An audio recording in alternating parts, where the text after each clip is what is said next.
the West destroyed the Pan-African dream. As a new class of Pan-African leaders take over control in Burkina Faso led by the charismatic Captain Ibrahim Traoré, Colonel Assimi Goïta of Mali, Brigadier General Abdourahmane Chiani of Niger and Bassirou Diomaye Faye of Senegal. Kilimanjaro News Network takes a closer look how the West destroyed the Pan-African dream and the effects it still has till this day. What lessons have been learnt and how the current Pan-Africanists can succeed where the pioneers failed. Africa, the cradle of humanity, has long been a canvas for dreams of unity, sovereignty, and emancipation. Imagine standing on the sun-kissed plains of the Serengeti, gazing across the vast expanse where civilizations rose and fell, where empires clashed, and where the pulse of history reverberated. This is the Africa we explore, a continent both ancient and restless, where aspirations collided with geopolitical realities. The Pan-African journey begins in the aftermath of colonial shackles. The 1960s, a decade ablaze with hope and turmoil, witnessed the birth of an idea, Pan-Africanism.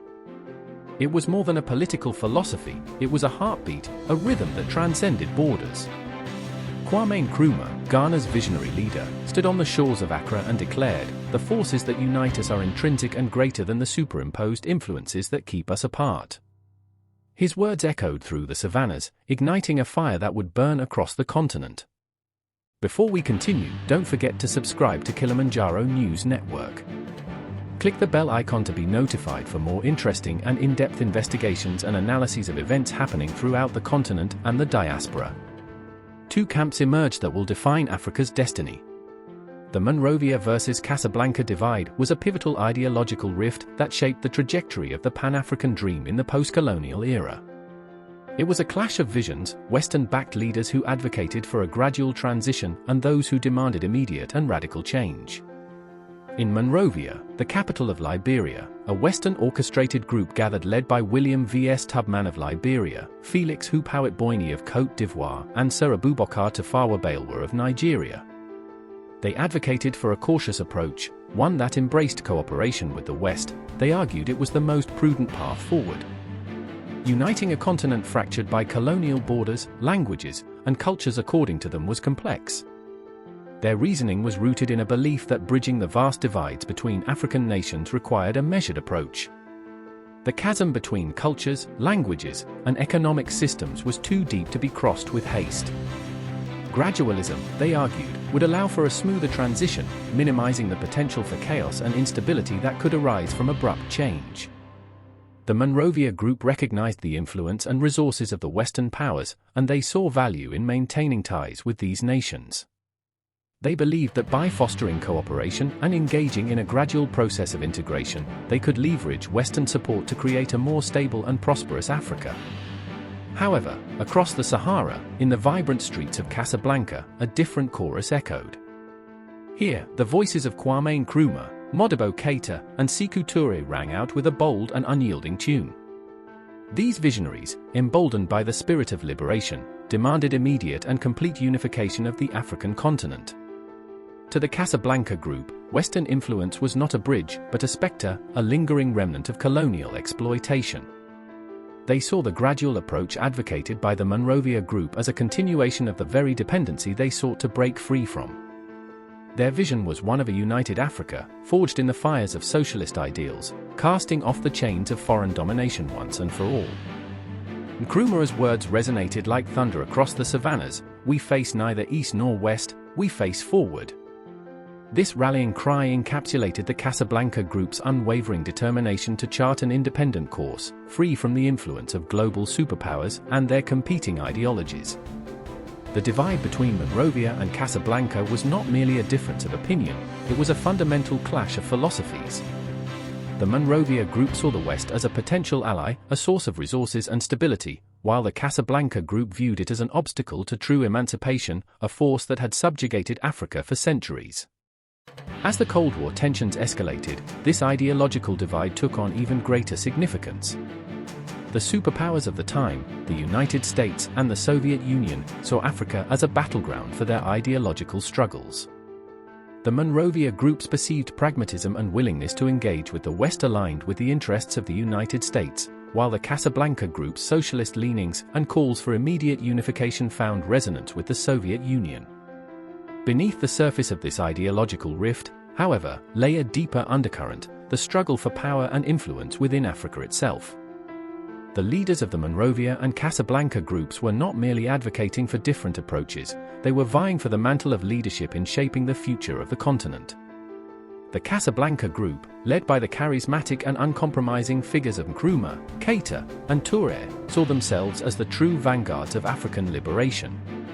They believed that their vision of immediate unification and socialist principles would forge a new, self-reliant Africa free from the shackles of neo-colonialism. In contrast, the Monrovia Group, while acknowledging the importance of African unity, sought to maintain a degree of influence and autonomy within their respective nations. They feared that the rapid pace of change advocated by the Casablanca Group could lead to instability and chaos, undermining the hard-won independence they had fought for. The West, fearing Soviet encroachment, played its hand. Economic aid flowed like a river, and military alliances tightened. The Monrovia Group danced to this tune, their gradualism appeasing Western sensibilities. But the Soviet Union saw Africa as fertile ground. They courted the Casablanca visionaries, whispering promises of solidarity. Africa became a pawn, an arena where superpowers jousted. Yet, beneath the surface, a darker dance unfolded. The West mastered the art of divide and rule. They whispered in tribal ears, stoking ancient animosities. Ethnic tension simmered. Military coups became the currency of power. Patrice Lumumba, Congo's luminary, fell victim to this web. His dream of a united Congo, free from colonial chains, shattered by bullets and betrayal. The West's fingerprints were invisible, but their legacy indelible. In Accra, Nkrumah thundered, "We seek no favors, we seek no patronage." His words echoed across the Sahara, reaching Cairo's minarets and Timbuktu's libraries. Sékou Touré rallied African leaders, "Our destiny lies within us." These speeches, like ancient incantations, still resonate. They remind us that Africa's story is not one of victimhood alone. It is a saga of resilience, a phoenix rising from colonial ashes. As the divide deepened, it became clear that the Pan-African dream was not a monolithic vision but a tapestry woven from many threads, each contributing its own colors and patterns. The clash between Monrovia and Casablanca was a microcosm of the broader challenges facing the continent: how to balance the desire for unity with the realities of diverse cultures, histories, and aspirations. In the end, neither vision prevailed in its purest form. The path forward was a winding one, marked by compromises, setbacks, and occasional progress. The echoes of the Monrovia and Casablanca ideologies continued to reverberate throughout the decades, influencing the decisions of leaders and shaping the course of African nations. Yet, despite the divisions, the Pan-African dream endured, a flame that refused to be extinguished. It remained a beacon, a reminder that the struggles and sacrifices of the past were not in vain. As new generations of leaders emerged, the lessons of the Monrovia versus Casablanca divide would continue to inform their decisions, serving as a reminder of the complexities and nuances that must be navigated in pursuit of a united and prosperous Africa. As we traverse this historical labyrinth, we confront questions. How did Western intervention shape Africa's trajectory? What role did colonial legacies play? Can the Pan-African dream be rekindled? The echoes guide us, urging us to listen, to learn from Lumumba's fate, from Nkrumah's fire, and from Africa's unwavering spirit. In the heart of the savannah, where lions roar and baobabs stand sentinel, the dream lives on. It whispers, unity, agency, resilience. Let us heed its call, a call that transcends borders, defies geopolitics, and beckons us toward an Africa reborn. The torch has been passed, and it is currently held by Captain Ibrahim Traoré of Burkina Faso, Colonel Assimi Goïta of Mali, Brigadier General Abdourahmane Chiani of Niger, and President Bassirou Diomaye Faye of Senegal. What role will you play alongside these brave leaders? Send us your messages. Remember to like, share, and subscribe to Kilimanjaro News Network, the authentic voice of Africa. Scan our QR code and visit our website for more news coverage and unique analysis.